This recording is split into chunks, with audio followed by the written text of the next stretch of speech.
Que a paz do Senhor Jesus esteja com todos e todas. Hoje nós vamos falar do profeta Jonas. E é uma história bastante interessante. Nós vamos ler logo no capítulo 1, de 1 a 10. Diz assim a palavra de Deus. Veio a palavra do Senhor a Jonas, filho de Amitai, dizendo: Dispõe-te, vai à grande cidade de Nínive e clama contra ela, porque a sua malícia subiu até mim. Jonas se dispôs, mas para fugir da presença de Deus, para Tarse, e tendo descido a Jope, achou um navio que ia para Tarse. Pagou, pôs a sua passagem e embarcou nele, para ir com eles para Tarsis, para longe da presença do Senhor. Mas o Senhor lançou sobre o mar um forte vento e fez-se no mar uma grande tempestade, e o navio estava a ponto de se despedaçar. Então os marinheiros, cheios de medo, clamavam cada um ao seu Deus e lançavam ao mar a carga que estava no navio para o aliviarem do peso. Jonas, porém, havia descido ao porão e se deitado e dormia profundamente. Chegou a ele o mestre do navio e lhe disse: Que se passa contigo? Agarrado no sono? Levanta-te, invoca o teu Deus. Talvez assim esse Deus se lembre de nós, para que não pereçamos. E diziam uns aos outros: Vinde, lancemos sortes, para que saibamos por causa de quem nos sobreveio este mal. E lançaram sortes, e a sorte caiu sobre Jonas.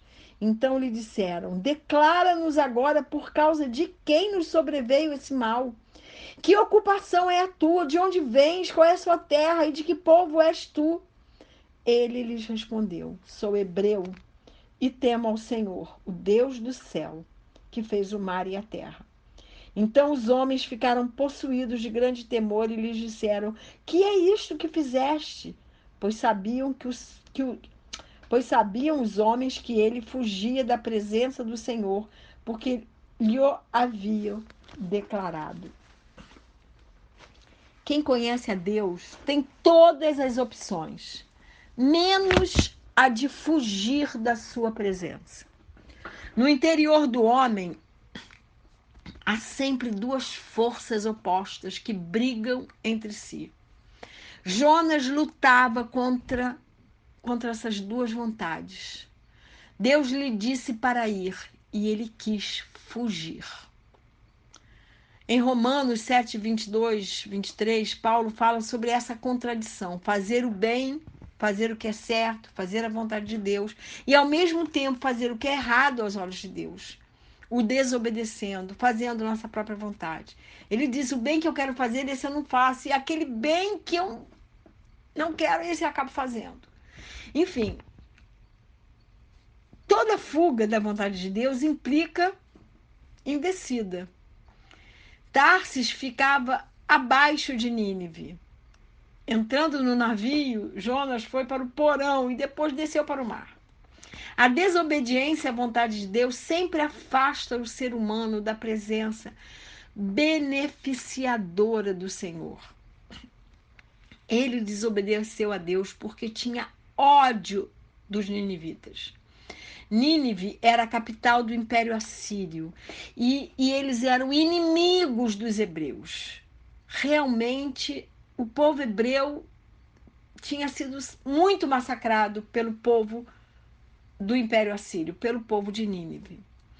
E Jonas sabia que Deus era misericordioso e que se ele, como profeta, pregasse a palavra, pregasse o arrependimento, o povo iria se arrepender e Deus iria perdoá-los. E Jonas, em sua dureza de coração, queria que aquele povo estivesse debaixo da ira de Deus e não da salvação de Deus. Então Jonas, quando ele recebe uma missão, ele vai para outro lugar. Ele desobedece a Deus. Jonas, quando desce para o porão do navio cai num profundo sono de depressão. Ninguém dorme numa tempestade. Diferente do sono de Jesus, que Jesus também estava dormindo numa tempestade. Mas Jesus estava dormindo porque tinha certeza plena que nada ia acontecer. Jonas não. Ele estava em depressão porque tinha fugido da presença de Deus.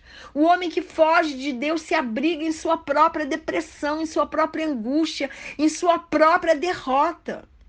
Mas Deus entra com providência para trazê-lo de volta à sua vontade. Um vento muito forte traz essa tempestade, mas o vento forte pode ser uma porta que se fecha. Qualquer situação adversa, qualquer luta, impedimento, desilusões, problemas de saúde, financeiros, problemas sentimentais. Muitas vezes Deus nos chama a atenção através de ventos fortes, em vários contextos de nossa vida, através de vários problemas e dificuldades, para chamar a nossa atenção, para nós olharmos para Ele. Porque Ele quer dar a solução para os nossos problemas. Nem sempre alguns problemas que temos na vida significa, como no caso de Jonas, disciplina de Deus. Claro que não.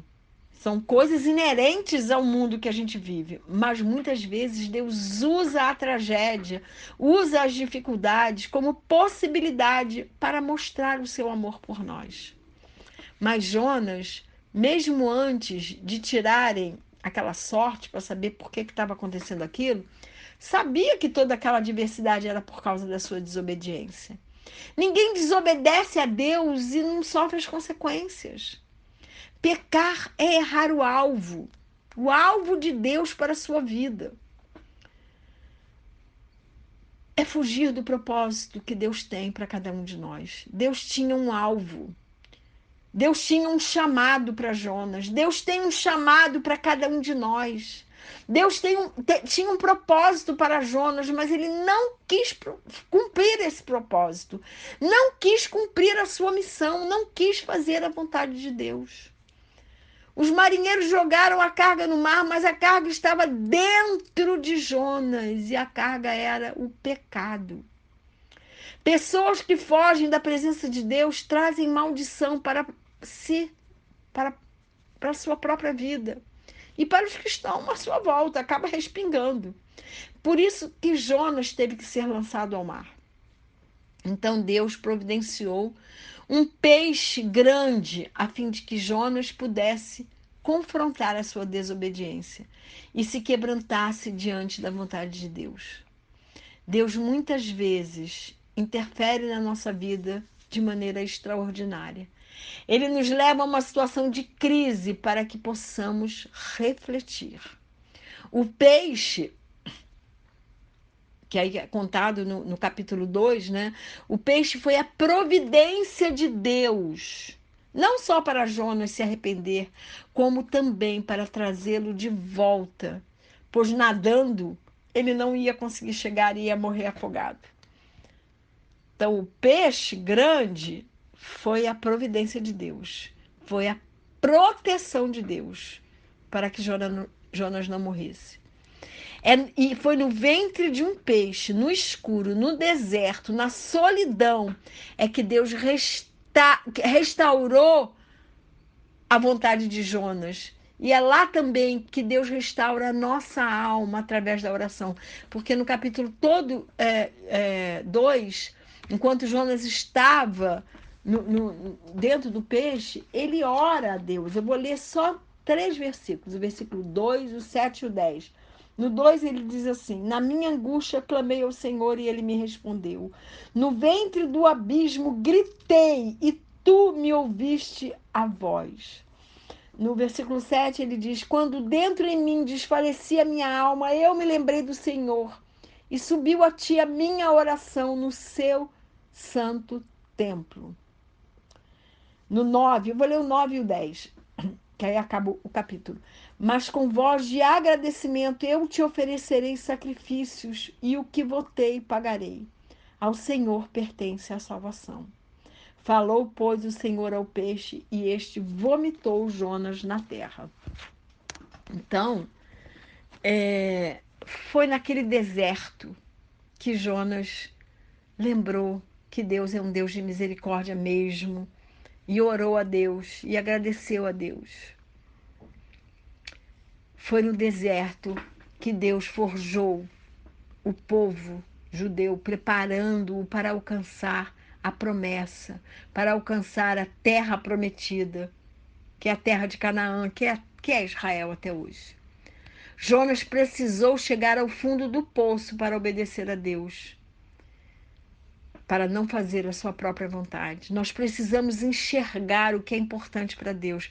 Jonas não queria que os ninivitas se arrependessem, pois sabia da misericórdia do Senhor. Eu costumo brincar que Jonas foi o maior pregador de todos os pregadores, durante todo o mundo, de todos os tempos, porque ele pregou com má vontade e todo o povo de Nínive se arrependeu.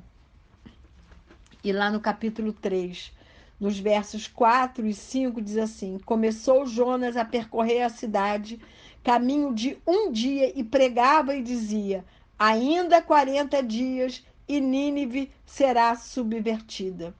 Os ninivitas creram em Deus e proclamaram um jejum e vestiram panos de saco, desde o maior até o menor. Vestir pano de saco era um sinal, era uma expressão de arrependimento. Então, eu pergunto a vocês e a mim: será que agimos assim quando temos algum inimigo? Será que torcemos para que quem nos fez algum mal se arrependa e alcance misericórdia de Deus? Ou torcemos para que ele vá para o inferno? Contribuímos para a conversão de quem não gostamos ou contribuímos para que se afunde mais e mais? Nós temos que entender que a prioridade de Deus sempre será o amor e a misericórdia. A palavra de Deus sempre é amor e misericórdia. O mover de Deus não é a violência, não é o ódio, mas é o amor e a misericórdia. Mas será que as misericórdias e o amor do Senhor só alcança quem está lá, quem vai à igreja todo dia, todo domingo? Não, meus queridos e queridas, o amor de Jesus deseja profundamente alcançar as almas perdidas, porque a Bíblia diz que a salvação veio para todos, que é da vontade de Deus que todos sejam salvos. Assim como o Senhor Jesus nos alcançou, Ele conta conosco para nós alcançarmos quem está perdido. O que nós temos feito por quem não conhece a Jesus? Nós temos lavado as mãos como Pilatos? Você tem perguntado a Deus qual é o plano que Ele tem para a sua vida? Qual é a vontade dEle para a sua vida? Ou você tem agido como Jonas, que fez a sua própria vontade e fugiu da presença do Senhor? Você tem perguntado a Deus de que maneira Ele quer que você faça missões? Lembrando, e que eu sempre digo, né? Todo missionário diz, que missões se faz com os pés de quem vai, com as mãos de quem contribui, com os joelhos de quem ora. Então, a vontade de Deus é que todo discípulo, todo filho, toda filha seja um missionário, ou orando, ou contribuindo com a obra de Deus, ou indo. Mas há diferentes maneiras de se fazer missão. As últimas palavras de Jesus, lá em Atos 1:8, diz: recebereis poder quando descer sobre vós o Espírito Santo, e sereis minhas testemunhas, tanto em Jerusalém como na Judéia, como em Samaria, até os confins da terra. Então, Deus quer que você seja um missionário, porque Ele chamou a todos. Eu creio que Deus chama algumas pessoas para fazer missões diferentes. Cada um, Ele dá uma missão diferente, mas todos nós temos que fazer algo pela obra de Deus, pela expansão do reino de Deus. Eu não sei se você vai fazer alguma coisa na sua cidade, no seu Jerusalém, ou na sua Judéia, ou na sua Samaria, ou até os confins da terra. Eu sei que Ele quer que você sirva a Ele. Pode ser só na tua família, pode ser orando pelo seu prédio, pode ser intercedendo pelas pessoas do seu trabalho, para você ser luz onde quer que você ande. A vontade de Deus é que todo aquele discípulo, e discípulo é aluno. Seja um missionário. Faça essa pergunta a Deus com os ouvidos bem abertos para ouvir a resposta. Como o Senhor quer que eu te sirva? Nós somos um corpo. A Bíblia diz que nós cristãos somos o corpo de Cristo. A mão tem uma função, o braço tem outro, o pulmão tem outro, o coração tem outro. Cada parte tem uma função. Se é corpo, tem função. Então, qual é a tua função? Para expandir o reino, para levar o amor de Deus àqueles que ainda não o conhecem. Será que você está fazendo como Jonas, fugindo da presença de Deus? Ou está perguntando, Deus, como o Senhor quer que eu te sirva? Que você seja um missionário, que você seja um homem, uma mulher que deseja profundamente fazer a vontade de Deus, porque a vontade de Deus é boa, perfeita e agradável.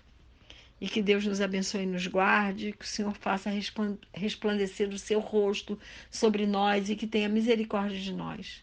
Que sobre nós o Senhor levante o seu rosto e nos dê a paz.